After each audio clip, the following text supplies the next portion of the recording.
Bismillahirrahmanirrahim. Assalamualaikum warahmatullahi wabarakatuh. Alhamdulillahilladzi khalaqal mauta wal hayata liyabluwakum ayyukum ahsanu amala. Wa qala al-malu wal banuna zinatul hayatid dunya wal baqiyatus salihatu khairun inda rabbika thawaban wa khairun amala. Wa ashhadu an la ilaha illallah wahdahu la syarikalah la raziqa siwahu lil abid wa ilaihil marja wa alaihil hisab wa ma rabbuka bidhallamin lil abid wa ashhadu anna muhammadan abduhu wa rasuluhu al basyirun nadhir was sirajul munir sallallahu alaihi wa ala alihi wa ashabihi wa man tabi'ahum bi ihsanin ila yaumiddin. Amma ba'd, ikhwatal iman yang dimuliakan oleh Allah Subhanahu wa taala, alhamdulillah di malam hari yang berbahagia ini di tanggal 9 dari bulan Jumadah Tsaniyah tahun 1435 Hijriah, kita kembali dipertemukan oleh Allah Subhanahu wa taala di salah satu rumah Allah Subhanahu wa taala yang berbarokah ini, dan oleh sebab itu kita bersyukur kepadanya atas limpahan berbagai macam nikmat dan karunia yang Allah Subhanahu wa taala berikan kepada kita yang kita rasakan pada saat ini. Ikhwatal iman yang dimuliakan Allah Subhanahu wa taala, marilah kita lanjutkan kajian dari kitab Bulughul Maram, dan pembahasan kita masih seputar ahkamul janaiz. Tepatnya kita akan melanjutkan hadis yang ke-29 dari bab di kebanyakan cetakan yang ada pada antum sekalian, tepatnya di halaman 118, yaitu hadis dari Abdurrahman ibn Abi Layla radhiyallahu taala an. Tafadhal.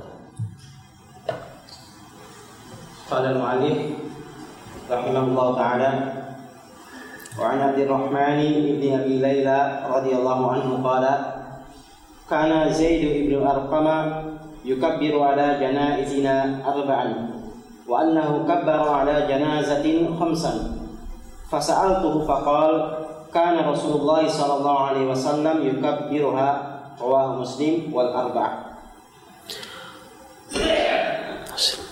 Wa an Ali radhiyallahu anhu annahu kabbara ala Sahl ibn Hunayf sittan wa qala innahu badri, rawahu Sa'id ibn Mansur wa asluhu fil Bukhari. Wa an Jabir radhiyallahu anhu qala kana Rasulullah sallallahu alaihi wasallam yukabbiru ala janaizina arba'an wa yaqra'u bi Fatihatil kitab fi takbiratil ula, rawahu Syafi'i bi isnadin dha'ifin. Wa an Talhata ibni Abdullah ibni Auf radhiyallahu anhu qala sallaitu khalfa bani Abbas ala janazatin faqara'a Fatihatal kitabi faqala lita'lamu annaha sunnatun, rawahu Bukhari. Wa an Auf bin Malik radhiyallahu anhu qala shalla Rasulullah sallallahu alaihi wasallam ala janazatin fahafidtu min du'aihi Allahumma ighfir lahu warhamhu wa'afihi wa'fu anhu wa'akrim nuzulahu wa wasi' madkhalahu waqsilhu bil ma'i wat thalji wal baradi wa naqqihi min al khataya kama yunqqa ath-thawbul abyadu min ad-danasi wa abdilhu daran khairan min darihi wa ahlan khairan min ahlihi wa adkhilhul jannata wa qihi fitnatal qabri wa adzaban nari, rawahu Muslim. Wa an Abi Hurairah radhiyallahu anhu qala kana Rasulullah sallallahu alaihi wasallam idza shalla ala janazatin yaqulu Allahumma ighfir li hayyina wa mayyitina wa shahidina wa ghaibina wa saghirina wa kabirina wa dhakarina wa unthana Allahumma man ahyaytahu minna fa ahyihi 'ala al-islam wa man tawaffaytahu minna fatawaffahu 'ala al-iman Allahumma la tahrimna ajrahu ولا تضلنا ولا تضلنا بعده رواه مسلم والأربعة. وعنه رضي الله عنه أن النبي صلى الله عليه وسلم قال إذا صليتم على الميت فأخلصوا له الدعاء رواه أبو داود وصححه ابن حبان. قال المؤلف رحمه الله تعالى وعن عبد الرحمن بن أبي ليلى قال beliau menuturkan kana Zaid bin Arqam yukabbiru ala janaizina arba'an, bahwasannya Zaid ibn Arqam beliau bertakbir dalam menyolatkan jenazah-jenazah kami dengan 4 kali takbir.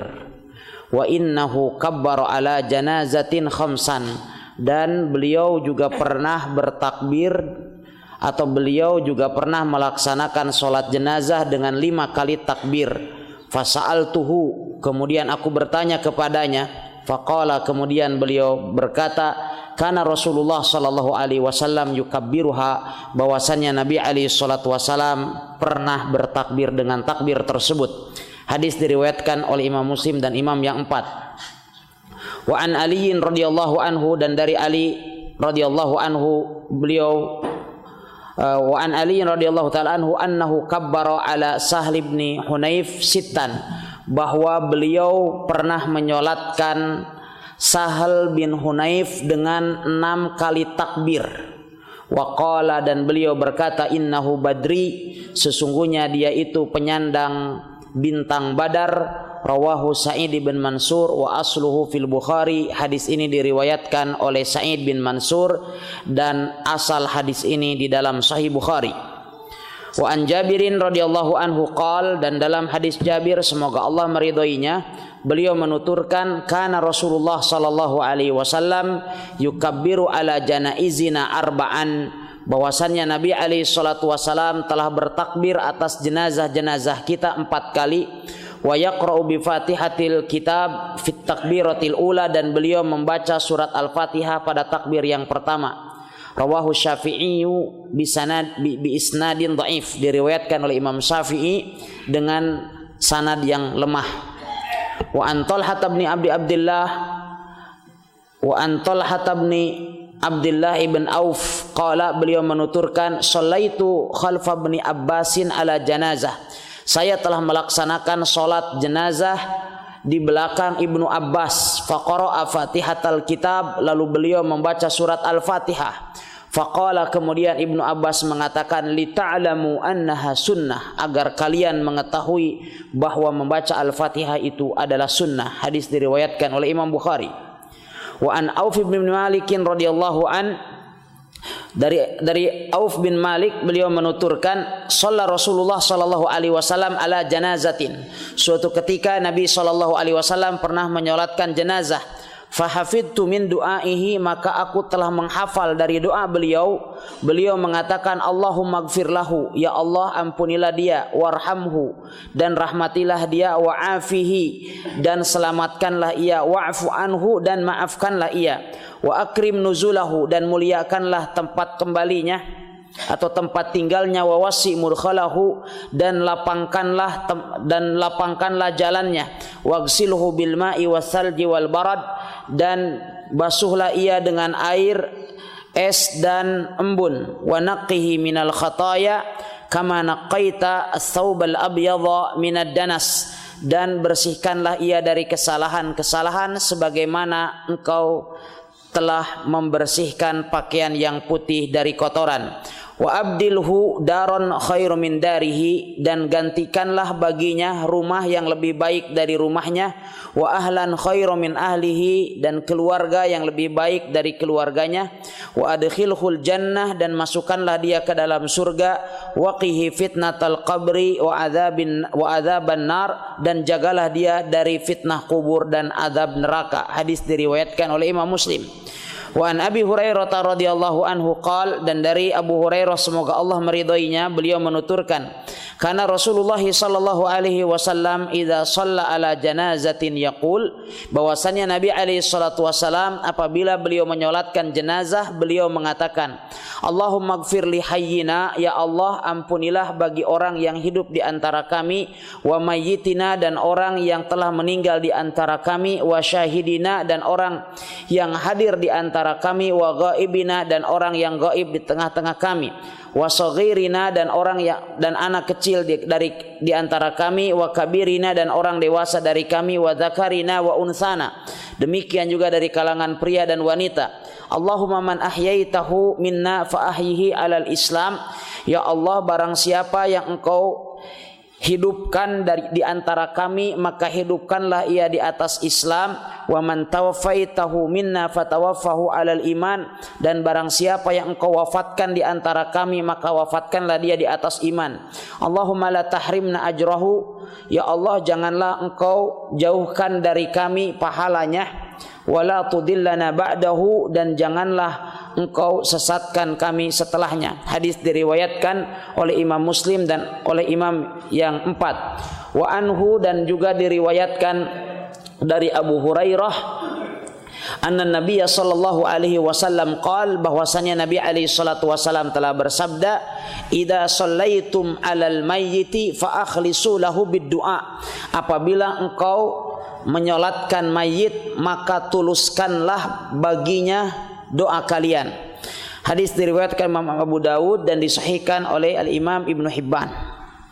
Para hadirin hadirat serta para pendengar sekalian, hadis-hadis yang mulia ini dituturkan oleh Al-Hafidz Ibnu Hajar rahimahullahu taala di dalam kitab Bulughul Maram dalam masalah salat terhadap jenazah, dan di antaranya disebutkan bahwa salat atau di dalam menyolatkan jenazah di sana ada beberapa tuntunan takbir dari Rasulullah sallallahu alaihi wasallam. Di sana ada riwayat yang menyebutkan bahwa kita bertakbir 4 kali. Ada yang 5, ada yang 6, bahkan ada yang 7, bahkan ada yang 9. Semuanya warid dari Rasulullah sallallahu alaihi wasallam, artinya semuanya sesuai dengan petunjuk Nabi alaihi salatu wasallam.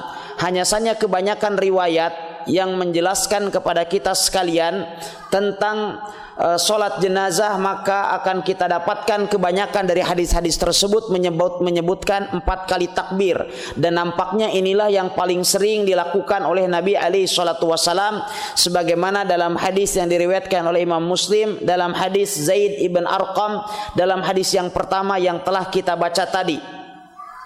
Oleh sebab itu seyogianya saat ini kita membahas sedikit atau membahas seputar masalah hukum menyolatkan, atau kita bahas hukum-hukum seputar menyolatkan jenazah. Pertama kita katakan bahwasannya menyolatkan jenazah, menyolatkan mayit muslim hukumnya adalah fardu kifayah, karena Nabi alaihi salatu wassalam beliau telah memerintahkan hal itu, sebagaimana dalam hadis Zaid ibn Khalid al-Juhani radhiyallahu taala anhu, bahwasannya Nabi alaihi salatu wassalam beliau telah memerintahkan kepada para sahabatnya untuk menyolatkan salah seorang sahabat yang gugur pada waktu perang Khaybar. Beliau alaihi salatu wassalam beliau bersabda, "Shallu ala sahibikum." Salatkanlah oleh kalian teman kalian ini. Mengapa kita ambil hadis ini? Karena hadis ini menunjukkan bahwa hukum salat jenazah hukumnya adalah fardu kifayah, bukan fardu ain. Yani pada waktu Khaybar, pada waktu perang Khaybar terjadi, saat itu ada salah seorang sahabat yang meninggal. Ketika sahabat tersebut dibawa kepada Rasulullah sallallahu alaihi wasallam, tiba-tiba kemudian Rasulullah sallallahu alaihi wasallam beliau bersabda kepada para sahabat yang lain, "Shallu ala sahibikum." Salatkanlah oleh kalian teman kalian ini. Maka saat itu disebutkan oleh Khalid ibn Zaid, disebutkan saat itu oleh Zaid ibn Khalid al-Juhani radhiyallahu ta'ala anhu, "Fataghayyara wujuhan nas lidzalik." Maka saat itu kemudian wajah para sahabat berubah, karena Rasulullah tidak mau menyolatkan jenazah sahabat ini, sementara beliau memerintahkan kepada para sahabat yang lain untuk menyolatkannya. Saat itu kemudian Rasulullah sallallahu alaihi wasallam bersabda, "Inna sahibakum ghalla fi sabilillah." Sesungguhnya sahabat kalian ini telah melakukan golul, telah mengambil harta rampasan perang sebelum dibagikan. Ya, karena itulah Nabi alaihi salatu wasallam beliau tidak mau menyolatkannya, sehingga kemudian para sahabat saat itu memeriksa pada tubuh sahabat ini. Saat itu kemudian mereka mendapatkan ya ada satu hirz, satu semacam pundi atau satu pundi harta yang nilainya adalah tidak lebih 2 dirham. Karena itu Nabi alaihi salatu wasallam tidak mau menyolatkannya. Ya. Dan dari sini kita dapat ketahui tatkala Rasul sallallahu alaihi wasallam memerintahkan kepada para sahabat untuk menyolatkannya sementara beliau sendiri tidak menyolatkannya, kita ketahui dari hadis ini bahwa hukum melaksanakan salat atas jenazah hukumnya adalah fardu kifayah. Hanya saja dikecualikan dari hukum ini, dari hukum fardu atau wajib kifayah 2 orang. Yang pertama adalah anak yang belum baligh. Jadi anak yang belum baligh dia tidak wajib untuk disolatkan, walaupun tetap disyariatkan, tetapi hukumnya tidak sampai kepada derajat baligh, tidak sampai kepada derajat wajib. Apa dalilnya? Dalilnya adalah Rasulullah Shallallahu Alaihi Wasallam beliau tidak menyolatkan putranya yaitu Ibrahim ya ketika beliau meninggal. Ketika Ibrahim ibn Nabi alaihi salatu wasalam, putra Nabi alaihi salatu wasalam dari istrinya Maria Al-Qibtiyah meninggal, wafat. Ya saat itu usia beliau 18 bulan. Maka Nabi alaihi salatu wasalam tidak menyolatkannya, sebagaimana diriwayatkan oleh Imam Abu Dawud di dalam sunannya dari hadis Ummul Mukminin Aisyah radhiyallahu taala anha. Beliau mengatakan, mata Ibrahim ibnu Nabi alaihi salatu wasalam wa huwa ibnu 18 syahran falam yusalli alaihi Rasulullah sallallahu alaihi wasallam. Ketika Ibrahim putra Nabi alaihi salatu wasalam wafat yang usianya saat itu baru 18 bulan, Rasulullah sallallahu alaihi wasallam beliau tidak menyolatkannya. Dan sanad hadis ini adalah hasan. Sehingga kemudian menyolatkan bayi atau anak yang belum baligh hukumnya tidak wajib. Ya. Kemudian yang kedua yang tidak wajib untuk disolatkan adalah orang yang mati syahid. Karena Nabi alaihi salatu wasallam tidak menyolatkan para syuhada Uhud atau para syuhada di peperangan yang lainnya. Ya, sebagaimana telah kita ketahui di dalam hadis-hadis yang telah kita bahas di beberapa pertemuan yang lalu. Ya, akan tetapi ini adalah tidak menafikan bolehnya kita menyolatkan mereka. Hanya saja kita katakan hukumnya adalah tidak wajib. Ya. Karena di sana ada dalil-dalil yang menunjukkan bahwasanya Nabi alaihi salatu wasallam juga menyolatkan anak kecil.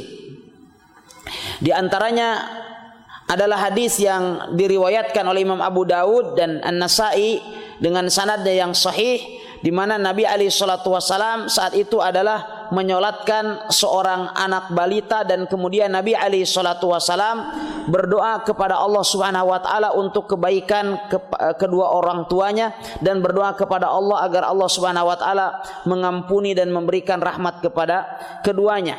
Demikian juga di dalam hadis Ummul Mukminin Aisyah radhiyallahu taala anha yang diriwayatkan oleh Imam Muslim rahimahullahu taala, bahwa suatu ketika telah dibawa kepada Nabi alaihi salatu wasalam seorang anak dari kaum Ansar yang telah wafat.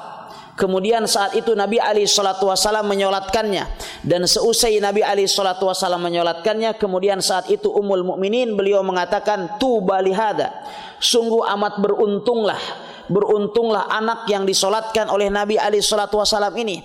Ya, usfurun min asafiril jannah lam ya'mal saw'ah wa lam yudrikuhu. Ya, dia adalah burung di antara burung-burung surga, dia belum pernah mengerjakan keburukan dan belum mengenal keburukan. Saat itu kemudian Nabi alaihi salatu wasallam beliau bersabda, awa ghairu dzalika ya Aisyah, apakah tidak sebaliknya wahai Aisyah, khalaqallahu azza wa jalla al-jannah, sesungguhnya Allah azza wa jalla telah menciptakan surga, wa khalaqalaha ahla wa khalaqahum fi aslabi abaihim, Allah telah menciptakan juga bagi surga tersebut penduduknya di saat mereka masih ada di tulang rusuk bapak-bapak mereka. Wa khalaqan nar wa khalaqalaha ahla, dan Allah pun telah menciptakan neraka dan Allah telah menciptakan juga penghuninya, sedangkan mereka itu masih ada dalam tulang rusuk bapak-bapak mereka. Hadis diriwayatkan oleh Imam Muslim. Sehingga Rasul sallallahu alaihi wasallam pun pernah menyolatkan anak kecil. Ya. Bahkan demikian juga para ulama mengatakan dengan sakot atau dengan bayi yang atau dengan janin yang wafat di kandungan ibunya apabila telah ditiupkan ruh kepadanya, yaitu setelah usia 4 bulan, juga disyariatkan untuk disolatkan. Ya, sebagaimana di dalam beberapa riwayat, termasuk diantaranya adalah hadis Abdullah ibn Mas'ud yang sangat terkenal di dalam Al-Arba'un An-Nawawiyah, bahwa apabila bayi itu atau janin telah berusia 4 bulan maka telah ditiupkan kepadanya ruh. Demikian juga dengan orang yang mati syahid, juga disyariatkan untuk disolatkan, walaupun hukumnya adalah tidak fardu kifayah, tetapi dia tetap boleh untuk disolatkan. Sebagaimana di dalam hadis Shaddad ibnul Had yang diriwayatkan oleh Al-Imam An-Nasai, dan sanad hadis ini disahihkan oleh Syekh Al-Albani rahimahullahu taala, beliau menuturkan anna rajulan minal a'rab jaa ila Nabi sallallahu alaihi wasallam, ada seorang pria datang kepada Nabi alaihi salatu wasallam, beliau kemudian menyatakan keimanannya dan mengikuti Nabi alaihi salatu wasallam. Kemudian setelah itu beliau mengatakan uhajiru ma'ak, ya aku akan berhijrah bersamamu, maksudnya adalah mengikuti Nabi alaihi salatu wasallam berperang.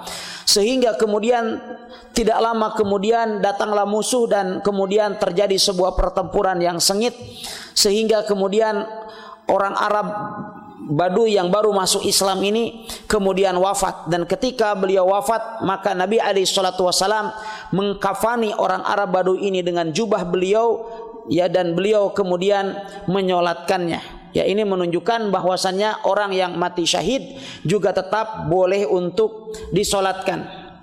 Ya. Kemudian berikutnya di antara orang yang disyariatkan untuk disolatkan adalah orang yang meninggal karena dibunuh, ya, karena dibunuh atau karena dia telah melakukan hukuman pidana dan kemudian ditegakkan hukum had atas dirinya.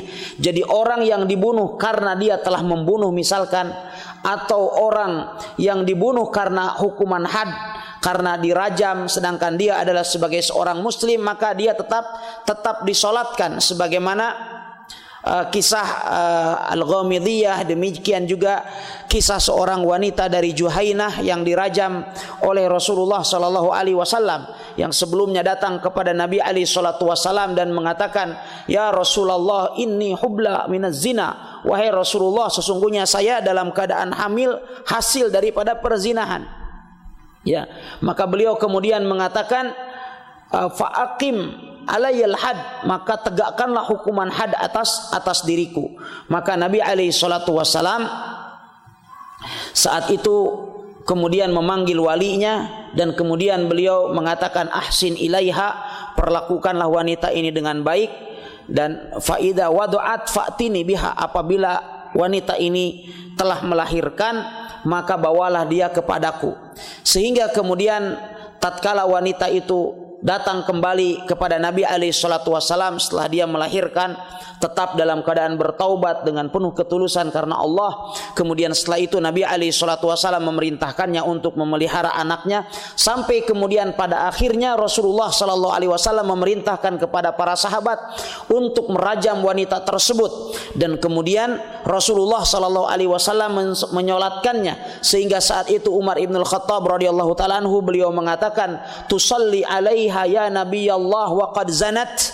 Wahai Rasulullah, apakah engkau akan menyolatkannya sedangkan wanita ini telah berzina? Saat itu kemudian Rasulullah sallallahu alaihi wasallam beliau bersabda, laqad tabat taubatan law qusimat baina sab'ina min ahli al-Madinah lawasi'athum. Sungguh wanita ini telah bertaubat dengan taubat yang sangat luar biasa. Andaikan taubatnya ini dibagikan kepada 70 orang Madinah, maka sungguh taubatnya ini telah mencukupi mereka. Ya. Wahal wajadta taubatan afdal min anja'at binafsiha lillah. Apakah engkau mendapatkan ada taubat yang lebih afdal daripada orang yang datang bertaubat dengan menyerahkan dirinya karena Allah Subhanahu wa taala.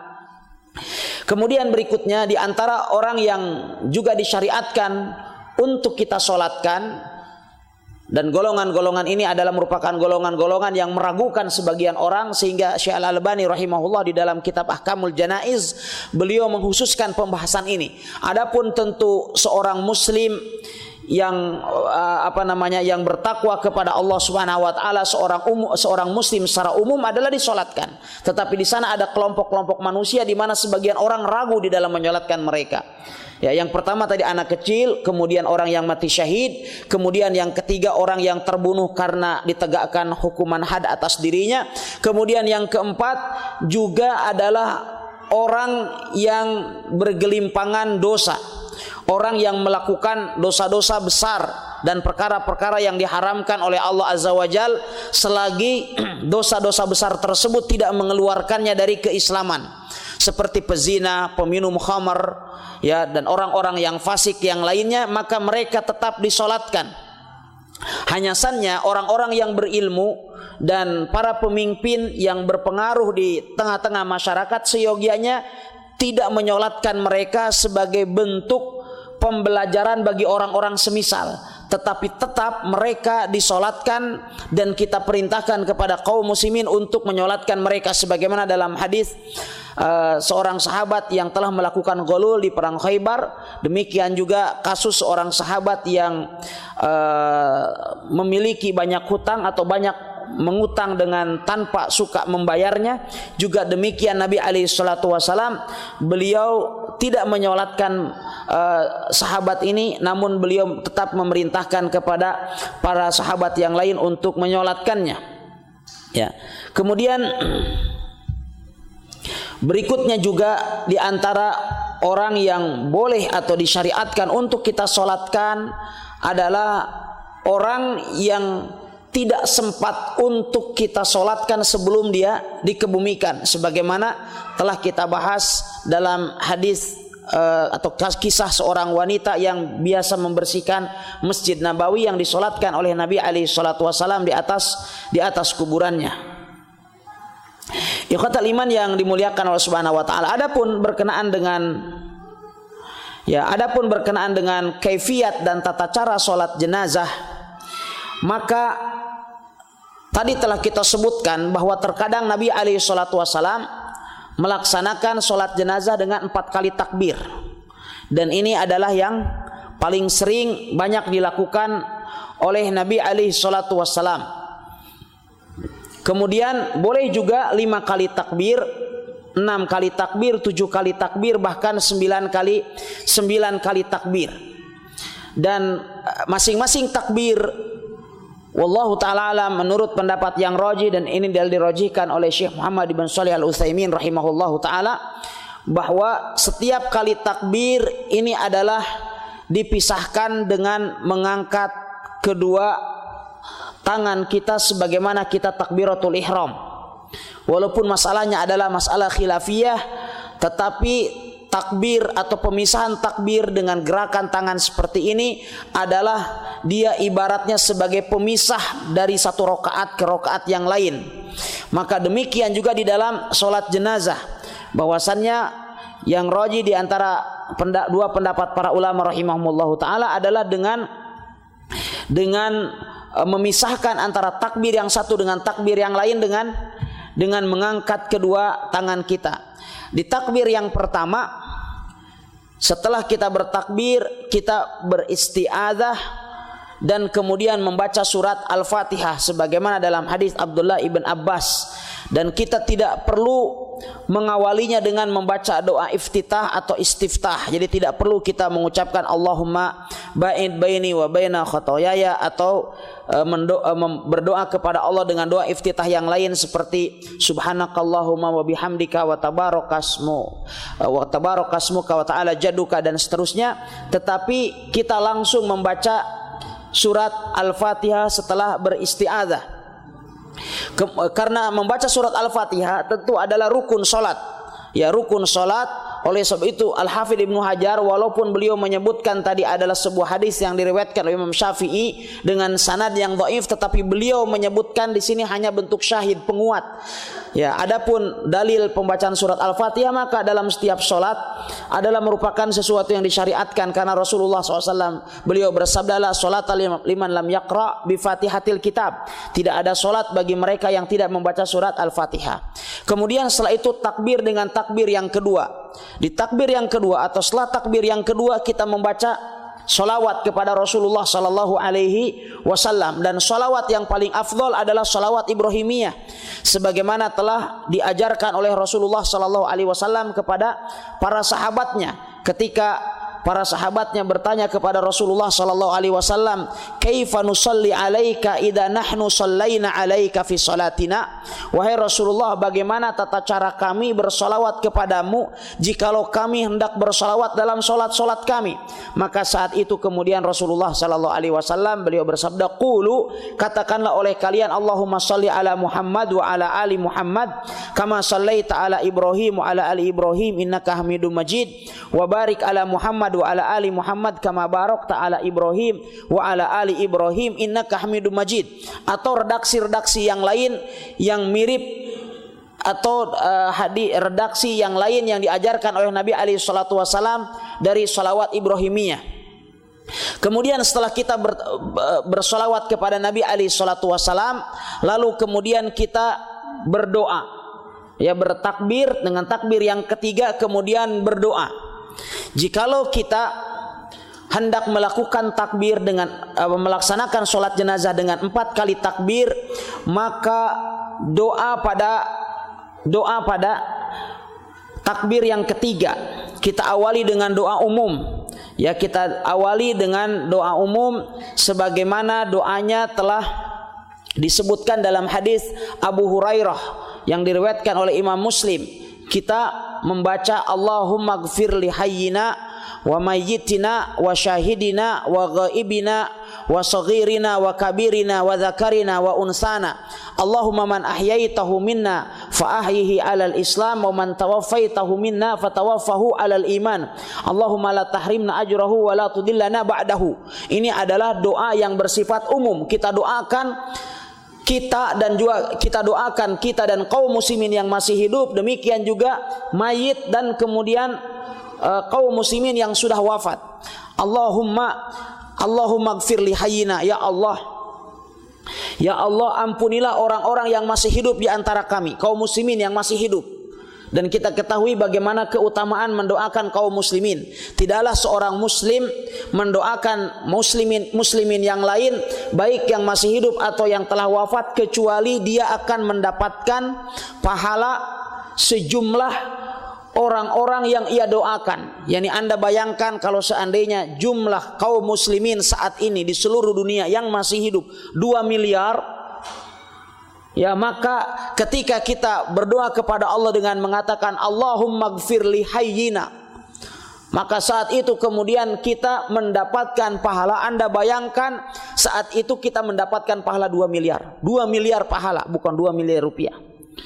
Kemudian setelah itu kita ikuti wa mayyitina, dan ampunilah orang-orang yang telah wafat di antara kami.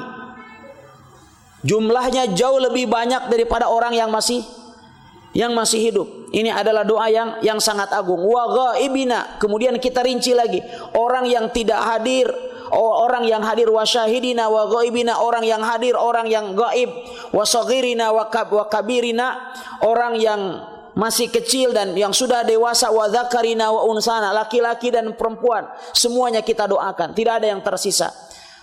Kemudian kita berdoa lagi kepada Allah dengan mengatakan, Allahumma man ahyaitahu minna fa ahyihi 'alal Islam. Ya Allah, barang siapa yang Engkau hidupkan di antara kami, maka hidupkanlah di atas keislaman. Wa man tawaffaitahu minna fatawaffahu 'alal iman, dan barang siapa yang Engkau wafatkan di antara kami, maka wafatkanlah di atas iman.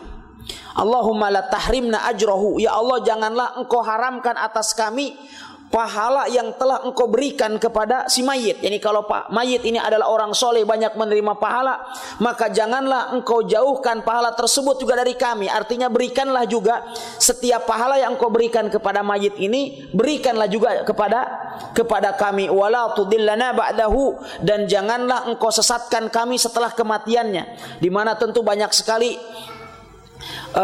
apabila seseorang ditinggalkan wafat oleh karib kerabatnya atau oleh saudaranya dari kalangan kaum muslimin, dia melakukan perkara-perkara yang menyimpang dari syariat Allah Subhanahu wa taala. Kita berdoa dengan doa yang bersifat umum. Kemudian setelah itu kita berdoa dengan doa khusus, yaitu doa khusus bagi mayit. Ya, yaitu dengan doa yang disebutkan dalam hadis Auf ibn Malik di hadis sebelumnya, hadis yang diriwayatkan oleh Imam Muslim. Ya, beliau menuturkan bahwa Nabi alaihi salatu wasallam menyolatkan jenazah, dan saya telah hafal dari doa Nabi alaihi salatu wasallam, Allahumma gfir lahu. Ya Allah, ampunilah dia, ampunilah si mayit ini. Allahumma gfir lahu. Kalau seandainya mayitnya laki-laki, kita katakan Allahumma gfir lahu. Ya Allah, maafkanlah, ampunilah si mayit ini. Kalau seandainya perempuan, maka kita ganti dhamir atau kata gantinya dengan ha. Allahumma gfir laha. Ya, kalau seandainya mayitnya banyak, maka kita katakan Allahumma gfir lahum. Kalau mayitnya 2, kita katakan Allahumma gfir lahuma. Bagaimana kalau kita tidak bisa bahasa Arab, atau kita tidak tahu ini yang disolatkan ini laki-laki atau perempuan, karena mungkin kita posisi kita jauh di belakang shaf, maka kita boleh mengucapkan Allahumma gfir lahu atau Allahumma gfir laha. Syekh Ibnu Utsaimin beliau memberikan solusi. Solusinya apabila kita katakan Allahumma gfir laha, maksudnya Allahumma gfir li hadhil janazah. Kalau seandainya kita katakan Allahumma gfir lahu, artinya Allahumma gfir li hadha syakhs. Ya Allah, ampunilah orang ini. Ya, sehingga kemudian mau Allahumma gfir lahu atau Allahumma gfir laha, maka semuanya diperbolehkan. Tetapi kalau seandainya kita tahu misalnya ini laki-laki atau ini perempuan, maka lebih afdalnya kita mengucapkan Allahumma gfir lahu kalau laki-laki, kalau perempuan Allahumma gfir laha. Jadi setelah kita berdoa dengan doa umum, maka kita berdoa dengan doa khusus. Allahumma gfir lahu warhamhu, rahmatilah dia. Wa'afihi, ya, dan berilah dia afiah, selamatkanlah dia dari berbagai macam azab dan siksa. Wa'fu anhu, dan maafkanlah dia. Ya, rahmatilah yang pertama tadi Allahumma gfir lahu, ampunilah dia. Kalau di sini wa'fu anhu, maafkanlah dia, maknanya adalah hampir sama. Wa'fu anhu, dan maafkanlah dia. Wa akrim nuzulahu, dan muliakanlah tempat tinggalnya. Wa akrim nuzulahu, dan muliakanlah tempat tinggalnya. Wallahu ta'ala alam, dia maknanya adalah bisa kubur dan juga bisa makna tempat tinggal dia di akhirat kelak. Wa akrim nuzulahu wa wasi' mudkhalahu, dan lapangkanlah jalan masuknya, artinya lapangkanlah jalannya menuju jannah, mudahkanlah jalannya di dalam meniti jembatan sirat dan untuk berjumpa denganmu.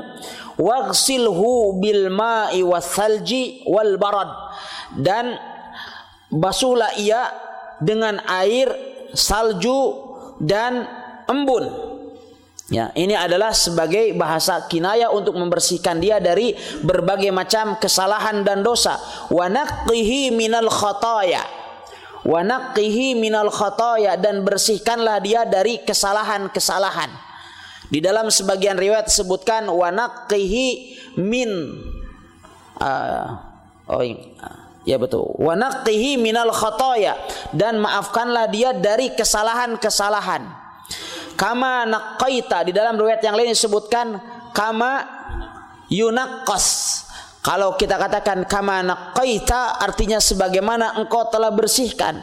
Tapi kalau kama yunaqqas sebagaimana telah dibersihkan as-saubal abyad, yaitu pakaian yang berwarna putih minad danas dari kesalahan, dari noda dan kotoran. Di sini disebutkan pakaian berwarna putih, tidak pakaian berwarna lain, karena pakaian putih pada umumnya orang lebih menjaganya dari kotoran.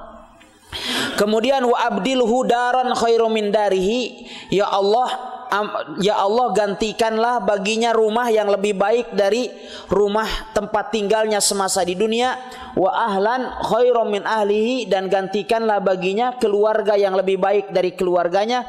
Wa adkhilhul jannah, dan masukkanlah dia ke dalam surga. Waqihi fitnatal qabri wa adzaban nar, dan jagalah dia dari fitnah kubur dan azab neraka. Kemudian setelah itu kita bertakbir. Setelah itu kita bertakbir dengan takbir yang keempat. Ya, di dalam takbir yang keempat ini kita boleh berdoa dan boleh juga tidak. Di dalam mazhab Imam Ahmad tidak berdoa. Di dalam mazhab Imam Syafi'i diperbolehkan, sebagaimana disebutkan oleh Imam Nawawi dalam kitab Al-Adhkar. Maka kita berdoa dengan mengatakan Rabbana atina fid dunya hasanah wa fil akhirati hasanah wa qina adzabannar. Kemudian kalaupun seandainya tidak berdoa sebagaimana yang saat ini diamalkan di Al-Haramain Asy-Syarifain, di Masjidil Haram dan Masjid Nabawi, akan kita dapatkan imam tidak berdoa. Oleh sebab itu setelah takbir yang keempat maka mereka langsung salam Allahu Akbar, kemudian langsung setelah itu salam dengan salam ke sebelah kanan, mengucapkan Assalamualaikum warahmatullah. Adapun kemudian salam yang kedua maka juga diperselisihkan oleh para ulama rahimahumullahu taala. Namun disepakati bahwa salam yang pertama ini adalah hukumnya wajib, sementara yang salam yang kedua tidak luput dari perselisihan para ulama rahimahumullahu taala. Di dalam mazhab Imam Syafi'i bahwa salam pada salat jenazah adalah 2 kali, sebagaimana ini adalah banyak diamalkan di negeri kita Indonesia. Adapun yang saat ini diamalkan di Al-Haramain Asy-Syarifain, akan kita dapatkan bahwa imam hanya akan salam 1 kali ke sebelah kanan, dan ini adalah sesuai dengan mazhab Imam Ahmad bin Hanbal rahimahullahu taala, dan mereka mengatakan karena hukum asal salat jenazah itu adalah dipercepat. Ya, karena Nabi alaihi salatu wasalam bersabda asri'u bil janazah, percepatlah oleh kalian di dalam melaksanakan pengurusan jenazah, termasuk diantaranya adalah berkenaan dengan salat.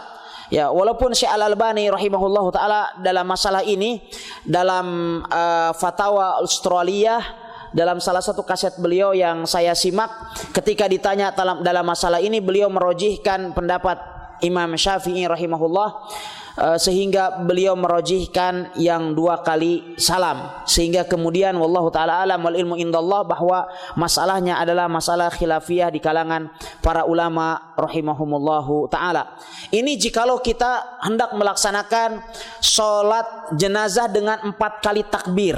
Jikalau kita hendak melaksanakan salat jenazah dengan 5 kali takbir, maka di takbir yang ketiga kita berdoa dengan doa umum tadi, Allahumma gfir li hayyina wa mayyitina wa syahidina wa ghaibina wa sagirina wa kabirina wa dzakarina wa unsana. Allahumma man ahyaitu minna fa ahyaitahu fa ahyihi 'alal islam wa man tawaffaitahu minna fa tawaffahu 'alal iman. Allahumma tahlimna ajrahu wa la tudillana ba'dahu. Ini diucapkan setelah takbir yang ketiga. Kemudian setelah itu takbir. Maka di takbir yang keempat baru kemudian doa bersifat khusus bagi mayit. Ya, baru di takbir yang kelima adalah doa doa sapu jagat, Rabbana atina fid dunya hasanah dalam Imam Syafi'i, atau tidak berdoa langsung salam. Demikian juga dengan takbir-takbir setelahnya. Ya, ini jikalau kita hendak melaksanakan sholat jenazah lebih dari 4 kali takbir, tetapi seyogianya kita sekalian adalah mengamalkan amalan yang banyak dilakukan oleh masyarakat kita, walaupun dalam momen-momen tertentu dalam kalangan terbatas, misalnya apabila komunitas kita itu adalah komunitas para penuntut ilmu yang sudah faham, maka tidak mengapa kita menyelisihi apa yang diamalkan oleh umumnya kaum muslimin, karena itu juga adalah merupakan sesuatu yang sunnah sehingga tidak menimbulkan fitnah. Namun apabila kemudian di suatu daerah misalkan orang tidak mengenalnya, tidak mengenal sholat jenazah, kemudian kecuali empat kali takbir, lalu kemudian kita takbir dengan 5 atau dengan 6, maka ini adalah bisa menimbulkan kadang pertentangan di tengah-tengah masyarakat yang perlu kita hindari, karena hukum asal tabiat dan fitrah manusia itu tidak suka dengan orang yang menyelisihinya. Ya, kecuali jikalau itu adalah di kalangan terbatas, di kalangan orang-orang yang sudah faham, maka tidak mengapa bagi kita sekalian untuk menyolatkan mayit dengan lebih dari 4 kali takbir. Misalnya kita hendak menyolatkan seseorang, keluarga kita atau sahabat kita yang hendak kita layat, tiba-tiba kemudian dia telah disolatkan bahkan telah dikebumikan, maka kita pergi ke kuburannya dan kemudian kita menyolatkannya di atas kuburannya, maka kita solatkan sendirian dengan 4 takbir. Ini adalah al-amru fihi wasi', adalah masalahnya adalah masalah yang longgar bagi kita sekalian. Demikian ikhwatal iman yang dimuliakan Allah Subhanahu wa taala, pembahasan seputar masalah salat jenazah pada kesempatan yang berbahagia ini. Semoga dapat bermanfaat. Wallahu taala alam, sallallahu wasallam ala nabiyina Muhammad. Pada iman para hadirin sekalian, para pendengar dimanapun Anda berada. Selanjutnya kami persilakan bila ada di antara para hadirin yang ingin bertanya. Apa kabar? Silakan.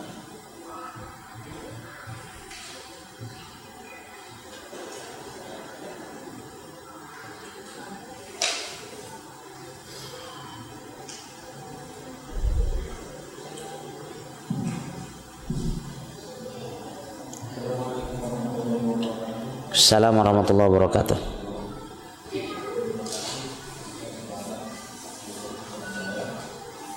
Pertanyaan saya mengenai seputar mulut. Dalam artikel Ustaz Firanda di www.firanda.com, Ustaz Firanda mengatakan bahwa kalau kita sholat di masjid biasa, Ustaz, kan mereka bisa pakai mulut kalau sholat subuh. Nah, katanya Ustaz Firanda, boleh kita mengikuti mulut. Nah, ini saya sendiri masih bingung dalam menyikapinya. Saya mohon diluruskan oleh Ustaz. Mungkin itu saja, terima kasih. Assalamualaikum warahmatullahi wabarakatuh. Assalamualaikum warahmatullahi wabarakatuh. Alhamdulillah wassalatu wassalam ala Rasulillah wa ala alihi wa sahbihi wa mawalah. Amma ba'd, masalah melaksanakan kunut pada waktu salat subuh ini adalah masalah yang diperselisihkan oleh para ulama rahimahumullahu taala, dan sebab khilaf atau perselisihan para ulama dalam masalah ini adalah perbedaan pendapat mereka di dalam merojihkan atau di dalam mensahihkan hadis yang diriwayatkan Imam Al-Baihaqi rahimahullahu taala yang menyebutkan bahwasannya Nabi alaihi salatu wasalam beliau pernah melaksanakan kunut atau melaksanakan kunut setiap kali beliau melaksanakan salat subuh.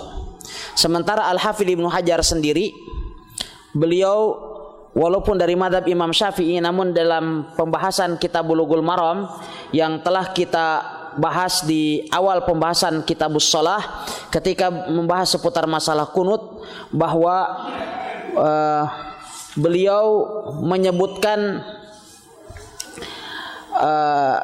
kedhaifan hadis ini. Ya, walil Baihaqi an Ibni Abbas. Hadis diriwayatkan Imam Baihaqi dari Ibnu Abbas. Kana Rasulullah sallallahu alaihi wasallam yu'allimuna du'a al-qunut, yu'allimuna du'aan nad'u bihi fi qunutin min salatis subhi. Ibnu Abbas mengatakan bahwasannya Nabi SAW beliau telah mengajarkan kepada kami satu doa yang dibaca pada waktu kunut pada waktu sholat subuh. Al-Hafidz Ibnu Hajar sendiri, dan ini adalah dari keadilan dan keinsafan beliau, walaupun dalam masalah madhab Imam Syafi'i tentu berpendapat bahwa kunut merupakan sesuatu yang disyariatkan setelah sholat subuh pada waktu sholat subuh, namun kemudian Ibnu Hajar sendiri beliau menyebutkan di sini isnaduhu dhaif, sanadnya adalah dhaif. Ya, demikian juga Ibnu Hajar rahimahullahu taala menyebutkan hadis dari Sa'id ibn Tariq al-Asja'i radhiyallahu taala anhu. Beliau mengatakan, qultu li abi, saya berkata kepada bapakku yaitu Tariq al-Asja'i, ya abati innaka qad shalaita khalfa Rasulillah sallallahu alaihi wasallam. Sesungguhnya engkau telah melaksanakan salat di belakang Nabi sallallahu alaihi wasallam, wa Abi Bakrin wa Umar wa Utsman wa Ali, dan engkau pun telah melaksanakan salat di belakang para khulafaur rasyidin semuanya. Afakanu yaqnutuna fil fajr, apakah mereka semua melakukan kunut pada waktu salat subuh? Qala, kemudian ayahnya mengatakan, ai bunayya muhdas, wahai anakku, itu adalah sesuatu yang diada-adakan.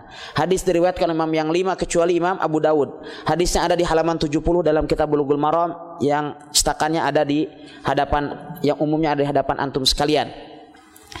Sehingga kemudian para ulama rahimahumullah yang mensahihkan kitab hadis yang diriwayatkan Imam Baihaqi tadi mengatakan bahwa kunut pada waktu sholat subuh disyariatkan. Di antaranya adalah mazhab Imam Syafi'i. Dalam mazhab Imam Ahmad bahwa hadisnya adalah dhaif sehingga tidak bisa dijadikan sebagai hujjah. Kemudian berikutnya, persepsi para ulama tentang kunut itu sendiri berbeda antara mazhab yang satu dengan mazhab yang lain. Di dalam mazhab Imam Syafi'i rahimahullahu taala bahwa kunut yang dimaksud di situ adalah kunut setelah ruku dengan mengangkat tangan dengan berdoa dan doanya dijaharkan sebagaimana yang kita kenal di sebagian masjid kaum muslimin kita ini.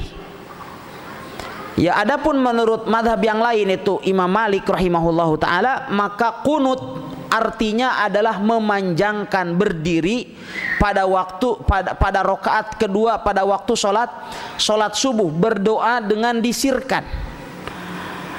Ya, oleh sebab itu ketika pertama kali saya sholat subuh di Sudan itu sempat bingung karena imam setelah selesai membaca ayat kemudian berhenti sementara bacaan suratnya sudah berakhir. Ya, ini mau berhenti ataukah mau menyambung dengan surat yang lain, tapi yang jelas berdirinya cukup lama, kurang lebih sekitar 1 menit. Berdiri dengan tanpa ada suara yang keluar. Kemudian setelah itu baru takbir. Keesokan harinya tiba-tiba kemudian sang imam juga melakukan hal yang serupa. Kemudian saya baru sadar saat itu bahwa oh ya, ini adalah kunut menurut madhab Imam Malik. Saat itu saya baru sadar bahwa saya di tengah komunitas saudara-saudara kita yang bermadhabkan madhab Imam Malik bin Anas rahimahullahu ta'ala. Adapun jikalau imam kunut, jadi pertama yang ingin saya garis bawahi bahwa masalah kunut adalah masalah khilafiyah. Masalah kunut adalah masalah khilafiyah karena di dalam menilai sahih tidaknya hadis, para ulama kadang berbeda pendapat di dalam melakukan diagnosa penilaian terhadap hadis. Oleh sebab itu Imam Nawawi sendiri merojihkan hadisnya, mensahihkan hadisnya sehingga beliau mengamalkannya. Ya, walaupun yang rajih adalah pendapat Imam Ahmad dalam masalah ini, yaitu bahwa hadisnya lemah sebagaimana juga dilemahkan oleh Al-Hafidz Ibnu Hajar rahimahullah di dalam kitab Bulughul Maram ini. Hanya saja apabila imam kunut, maka kita pun kunut bersama dengan imam. Karena dikembalikan kepada sabda Rasulullah sallallahu alaihi wasallam, "Innama ju'ilal imamu liyu'tamma bih. Idza kabbara fakabbiru wa idza raka'a farka'u wa idza shalla jalisan fasallu julusan ajma'in." Sesungguhnya imam tidaklah diangkat kecuali untuk diikuti. Apabila bertakbir maka bertakbirlah, apabila ruku maka rukulah, apabila dia sholat dalam keadaan duduk maka sholatlah kalian semua dalam keadaan duduk, dengan dalam kurung walaupun kalian semua bisa berdiri. Kalau seandainya saja berdiri ketika sholat bisa kewajibannya atau bahkan berdiri pada waktu sholat wajib itu hukumnya rukun loh. Artinya kalau kita tanpa alasan kita sebenarnya bisa sholat dalam keadaan berdiri, tetapi kita tidak sholat dalam keadaan berdiri, maka sholat ini tidak sah. Karena al-qiyam itu sendiri, wa qumu lillahi qanitin, itu adalah dikategorikan oleh para ulama bagian dari rukun sholat. Apa pengertian daripada rukun sholat? Rukun sholat artinya kapan tidak kita lakukan, sholat kita menjadi tidak sah. Nah, kalau seandainya saja berdiri pada waktu sholat ini dapat gugur dengan alasan karena kita mengikuti imam yang sholat dalam keadaan duduk, apatah lagi perkara yang sifatnya khilafiyah, yaitu masalah kunut. Oleh sebab itu sebagian dari kaum muslimin ketika imam kunut dan dia berkeyakinan bahwa tidak disyariatkan untuk kunut pada waktu sholat subuh, sebagian kemudian tidak kunut bersama dengan imam. Ini adalah kurang tepat. Yang seyogianya adalah apabila imam kunut, maka kita pun harus kunut bersama dengan imam dengan keumuman hadis tadi, innama ju'ilal imamu liyu'tamma bih. Sesungguhnya imam tidaklah diangkat kecuali untuk diikuti, sehingga apabila takbir maka takbirlah, apabila ruku maka rukulah. Maka kalau kita lanjutkan lagi hadisnya, berarti adalah kalau seandainya kunut maka kunutlah ya. Sehingga dari sinilah kemudian para ulama kita dari keinsafan mereka katakan bahwasannya apabila imam kunut maka kita pun kunut bersama dengan imam. Wallahu taala alam.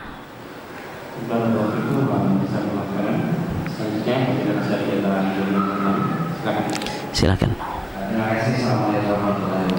Assalamualaikum warahmatullahi wabarakatuh. Luruskan lagi sedikit mohon penjelasan. Pada umumnya yang meyakini bahwa kunut itu bukan sesuatu yang wajib di sholat subuh, biasanya tetap berdiri, tapi tidak mengangkat tangan sebagaimana imam mengangkat tangan dan berdoa. Iya. Ini bagaimana ini? Iya. Iya. Assalamualaikum.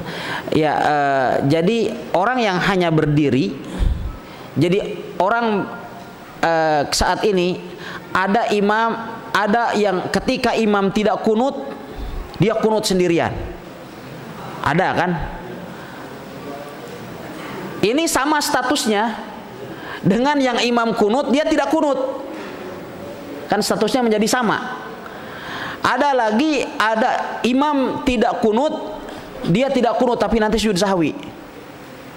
Ini juga salah, karena berarti apabila itu yang dia lakukan, dia memandang bahwa kunut hukumnya wajib.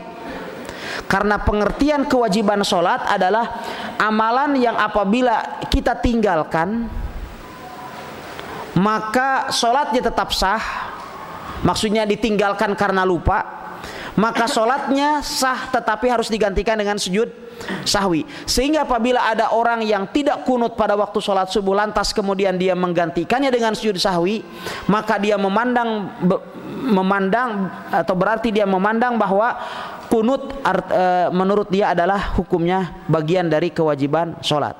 Sehingga orang yang berdiri tadi tidak mengikuti imam, statusnya sama dengan orang yang tidak imam. Ketika imam tidak kunut, dia kunut sendirian. Jadi dia menyelisihi imam saat itu. Yang seyogianya wallahu taala alam, dia adalah harus mengikuti imam sebagaimana difatwakan oleh para ulama. Wallahu taala alam. Assalamualaikum warahmatullahi wabarakatuh. Selanjutnya kita ada pertanyaan dari SMS yang telah masuk. Dan beberapa pertanyaan yang pertama dari 0853 khususnya. Assalamualaikum Ustaz. Waalaikumsalam warahmatullahi wabarakatuh. Apa orang yang tidak pernah kita lihat sholat seumur hidupnya, kalau dia meninggal apa wajib, tetap wajib untuk disolatkan? Ini yang pertama. Kemudian yang kedua dari 08 dan seterusnya. Bismillah Ustaz, sebagaimana penjelasan pertemuan yang lalu tentang sholat jenazah di kuburan, di mana di akhir pembahasan bahwa apabila kita berada di komunitas yang orang yang paham, maka itu tidak mengapa kita melaksanakan sholat jenazah lebih dari 4 kali tadi, maksudnya yang takbir. Nah sekarang pertanyaannya, bagaimana dengan sholat jenazah di kuburan? Ketika kita berada di komunitas hampir semua orang tidak paham dengan sholat jenazah di kuburan, apakah tetap akan dilakukan? Alhamdulillah wassalatu wassalam ala Rasulillah wa ala alihi wa sahbihi wa mawalah. Amma ba'd. Yang pertama adalah orang yang tidak pernah kita kenal melaksanakan sholat semasa hidupnya, maka dia tidak boleh untuk disolatkan dan tidak boleh didoakan. Ya, kecuali kalau seandainya dia terkadang sholat terkadang tidak, dan dia tetap meyakini kewajiban melaksanakan sholat, hanya saja karena malas dia tidak melakukannya, maka menurut Syekh Ibnu Utsaimin rahimahullah ta'ala tetap disolatkan. Bahkan menurut Syekh Al-Albani rahimahullah di dalam Ahkamul Janaiz, beliau katakan apabila orang itu tidak sholat namun dia mengakui kewajiban sholat, maka tetap juga disolatkan. Hanya saja statusnya tadi sama dengan status orang yang fasik, pelaku dosa besar. Seyogianya orang-orang yang berilmu, kemudian para tokoh-tokoh masyarakat ini tidak mau menyolatkannya, kita katakan saja solatkan saja kalian, biar adalah orang-orang yang awam yang menyolatkannya. Ya, ini sebagai bentuk pembelajaran dan untuk memberikan efek jerah kepada orang semisal. Tetapi apabila kita ketahui orang ini betul-betul tidak pernah sholat, maka dia tidak boleh untuk kita solatkan, karena Rasulullah SAW beliau bersabda, al-ahdul ladzi bainana wa bainahumus shalah faman tarakaha faqad kafar. Garis demarkasi atau pembatas antara kami kaum muslimin dan mereka orang-orang kafir itu adalah solat. Maka barang siapa yang meninggalkannya maka sungguh dia telah kafir. Sehingga dia ada konsekuensi duniawi yang tidak boleh untuk, atau ada konsekuensi duniawi yang harus diterapkan bagi orang yang tidak melaksanakan sholat sama sekali. Yang pertama, konsekuensi duniawinya apa? Yang pertama, dia tidak boleh masuk Makkah dan Madinah. Kemudian yang kedua dia tidak boleh menikahi wanita muslimah. Dan apabila sudah menikah dengan wanita muslimah maka harus diceraikan, dipisahkan keduanya. Kemudian berikutnya di antara konsekuensi hukum, ketika masih ada di dunia, sembelihannya tidak boleh dikonsumsi oleh kaum muslimin, sembelihannya menjadi bangkai. Kemudian berikutnya di antara konsekuensi duniawi, kesaksiannya juga tidak diterima di pengadilan. Ya, kemudian berikutnya di antara konsekuensinya lagi adalah dia tidak mendapatkan warisan dari keluarganya kaum muslimin, dan apabila dia meninggal juga dia tidak mewarisi, karena Rasulullah SAW bersabda, la yarisul muslimul kafira walal kafiral muslima. Apabila dia meninggal maka dia tidak boleh dimandikan, dikafani, dan tidak boleh disolatkan. Ya, dia tidak memiliki kehormatan sedikit pun juga, dan dia juga tidak boleh dikuburkan di kompleks pekuburan kaum muslimin, maka dia cukup dikuburkan begitu saja dengan pakaiannya, dengan tanpa terhormat, kemudian dikuburkan sebagaimana dikuburkan binatang atau hewan yang tidak memiliki kehormatan. Ini adalah berkenaan dengan orang yang meninggalkan sholat. Jikalau dia meninggalkan sholat secara total, kalau seandainya dia masih mengakui kewajiban sholat, maka Syekh Al-Albani rahimahullah ta'ala beliau mengatakan tetap disolatkan, tapi tadi orang-orang yang berilmu, tokoh masyarakat, para pemimpin tidak menyolatkan mereka. Kemudian berikutnya yang kedua adalah berkenaan dengan menyolatkan jenazah di atas kuburan.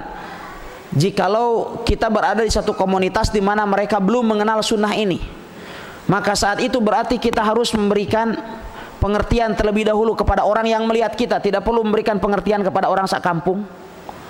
Ya, kalau seandainya di kuburan itu ada berapa orang, kita berikan pengertian bahwa ini ada sunnahnya, kita jelaskan. Sekaligus di samping kita mengamalkan sunnah Nabi alaihi salatu wasallam, juga di sana kita mendapatkan fadilah dan keutamaan dakwah.